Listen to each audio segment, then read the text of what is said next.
Sebagaimana tadi disebutkan bahwa di dalam surat Al-Kahfi ini ada 4 kisah yang luar biasa yang diabadikan oleh Allah Subhanahu wa taala, dan ini mencakup berkenaan tentang fitnah-fitnah yang akan dihadapi oleh umat manusia.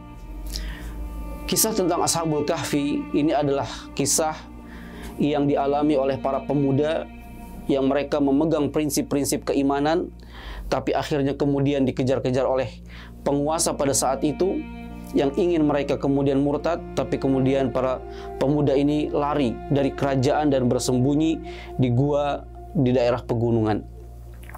Ini adalah ujian dan cobaan keimanan atau fitnatud din, ya, di mana setiap mukmin, setiap muslim dalam kehidupannya selalu mendapatkan ujian-ujian, mendapatkan cobaan-cobaan, terutama berkaitan dengan keimanan, berkaitan dengan keyakinan, keislaman yang kemudian dijalani dalam keseharian. Selalu ada cobaan-cobaan, ada gangguan-gangguan, ujian-ujian yang harus dihadapi, rintangan-rintangan yang harus dilewati.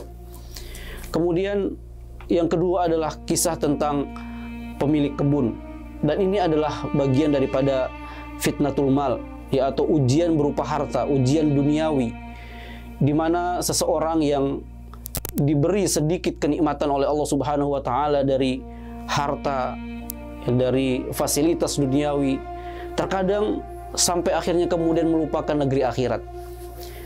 Dan ini adalah ujian dan cobaan yang begitu berat juga, di mana seseorang harus menghadapi segala bentuk kenikmatan dan kemewahan duniawi yang terkadang ini akan melalaikan seseorang sehingga dia lupa bahwa di sana ada kehidupan yang kekal abadi, kehidupan setelah kematian nanti. Kemudian kisah tentang perjalanan Nabi Musa alaihissalam dalam rangka menuntut ilmu, belajar atau berguru kepada Nabi Khidir alaihissalam. Dan ini adalah fitnatul ilm, berkenaan tentang ilmu, ujian dan cobaan tentang ilmu, di mana Nabi Musa alaihissalam ya dikisahkan oleh Allah Subhanahu wa taala ya perjalanannya, bagaimana beliau berjalan, melangkahkan kaki, menempuh jarak yang begitu jauh dengan penuh keletihan, dengan bekal yang sedikit, banyak melakukan pengorbanan dari sisi waktu, tenaga, biaya dan lain sebagainya demi untuk mendapatkan ilmu, demi untuk belajar, demi bertolabul ilmi. Dan ini juga menjadi bagian cobaan ya dari seorang muslim ketika seseorang dituntut untuk kemudian mengetahui hal-hal pokok yang terdapat di dalam agama ini. Bahkan sampai kemudian Rasulullah SAW beliau menyebutkan dalam sabdanya berkenaan tentang tolabul ilmi bahwa hukumnya adalah fardu ain, kewajiban personal, kewajiban individu bagi setiap muslim maupun muslimah. Tolabul ilmi fardhatun ala kulli muslim, bahwa menuntut ilmu ya terutama adalah ilmu din, ilmu-ilmu yang berkaitan tentang agama dan syariat yang akan menyelamatkan kita nanti di akhirat. Itu adalah perkara yang wajib untuk kemudian dicari bagi setiap kaum muslimin, begitu juga oleh kaum muslimat. Kemudian fitnah berikutnya adalah fitnah kekuasaan, ujian berupa kekuasaan yang diabadikan oleh Allah Subhanahu wa taala. Kisahnya adalah berkenaan tentang Dzulqarnain, ya, bahwa Dzulqarnain ini seorang penguasa yang beragama Islam dan menggunakan kekuasaannya untuk meninggikan agama Allah Subhanahu wa taala, untuk menegakkan keadilan. Beliau adalah seorang penguasa yang kekuasaannya dari timur sampai barat. Bahkan beliau mendapatkan gelar Dzulqarnain, sang pemilik dua tanduk, yang dimana di antara maknanya adalah bahwa beliau menguasai timur dan barat.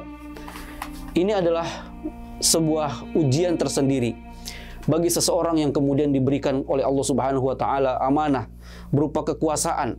Apakah benar-benar dia gunakan untuk dalam rangka kemaslahatan umat manusia?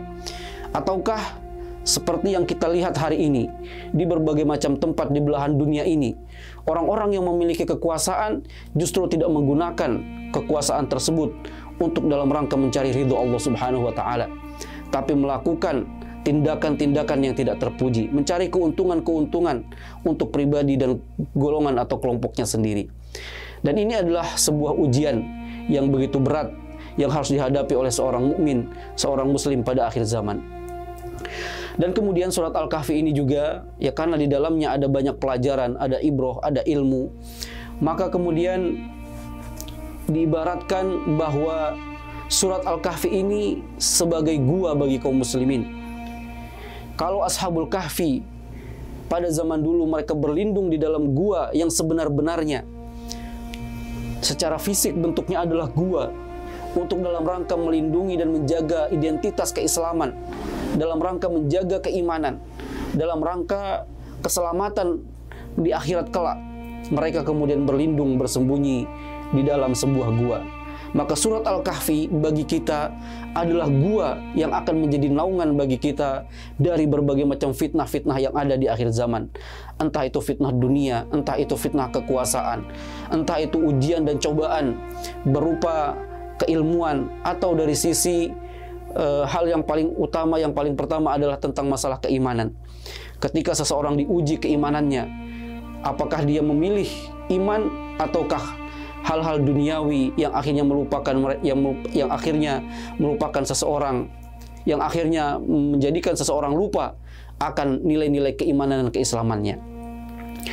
Dan surat Al-Kahfi ini juga ketika benar-benar dipelajari, difahami, direnungkan, ditadaburi dan diamalkan, akan menyebabkan seseorang terlindung daripada fitnah Dajjal.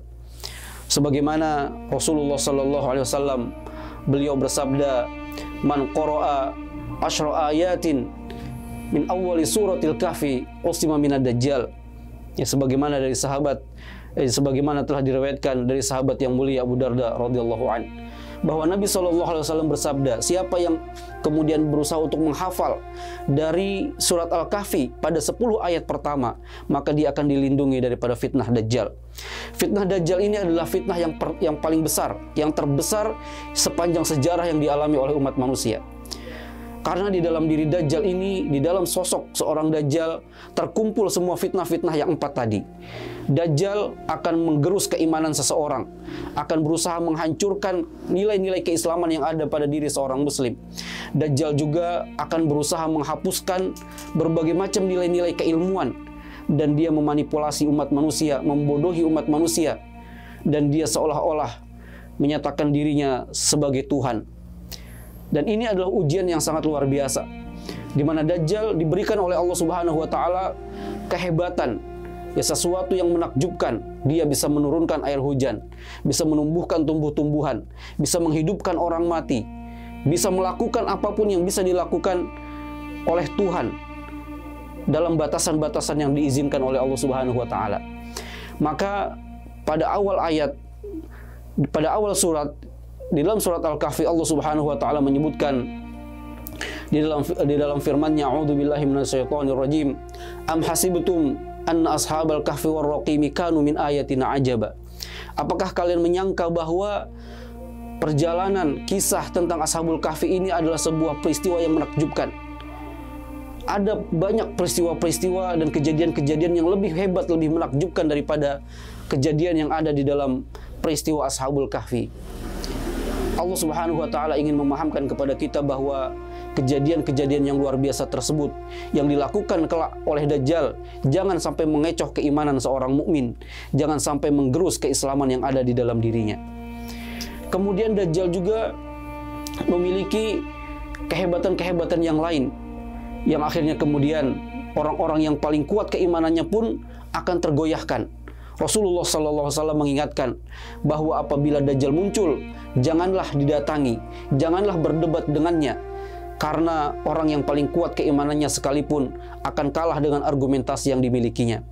Bagaimana tidak, ada seseorang yang kemudian dibunuh oleh Dajjal dan kemudian dihidupkan kembali, dan akhirnya kemudian dia menjadi pengikut Dajjal. Dan Dajjal akan hadir dengan membawa api dan air.